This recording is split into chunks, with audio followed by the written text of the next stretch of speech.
வேல்மாறல் பாடல் 15.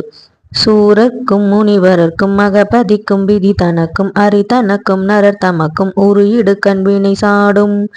படைத்தல் காத்தல் அழித்தல் ஆகிய முத்தொழில்களை செய்பவர்கள் நான்முகன் திருமால் ருத்ரன். இவர்களில் பெரும்பாலும் அரக்கர்கள் முதலில் உள்ள பிரம்மன், மூன்றாவதாக உள்ள ருத்ரன் ஆகியவர்களிடமே தவம் செய்து வரம் பெறுவார்கள். காக்கும் கடவுளான திருமால் அந்த அரக்கர்களை பெரும்பான்மையாக வதம் புரிவார். இதனைத்தான் 14 புராணங்களும் இதிகாசங்களும் சொல்கின்றன. ஆனால் திருமால் எப்படி போர் செய்து அரக்கர்களின் படைகளையும் அரக்கர்களையும் அழித்து போர் செய்தாரோ அதே போல முருகன் செய்திருக்கின்றான். அவன்தான் வலிமைமிக்க சூரன் போன்ற அரக்கர்களையும் அவனுடன் வந்த அவன் சகோதரர்களையும் அழித்தான். ராவணன் போல சூரன், அவன் தம்பி சிங்குமுகன், கும்பகர்ணன் போன்றவன், அவன் மகன் பானுகோபன், ராவணன் மகன் இந்திரஜித் போன்றவன், அவன் தங்கை அஜாமுகி போன்றவன் சூர்பனகை. இவ்வாறு ராமாயணத்தில் உள்ளது போலவே வரலாற்று பின்னணி கொண்ட சூரன் குடும்பத்தாரை அழித்து அவர்களை வென்று வெற்றி வாகை சூடியவன் திருத்தணியில் உள்ள முருகப்பெருமான். இன்னைக்கு செவ்வாய்க்கிழமையோடு கூடிய சர்வ ஏகாதசி. இந்த 15ஆம் பாடல் திருமாலையும் முருகனையும் போற்றும்படி உள்ளது.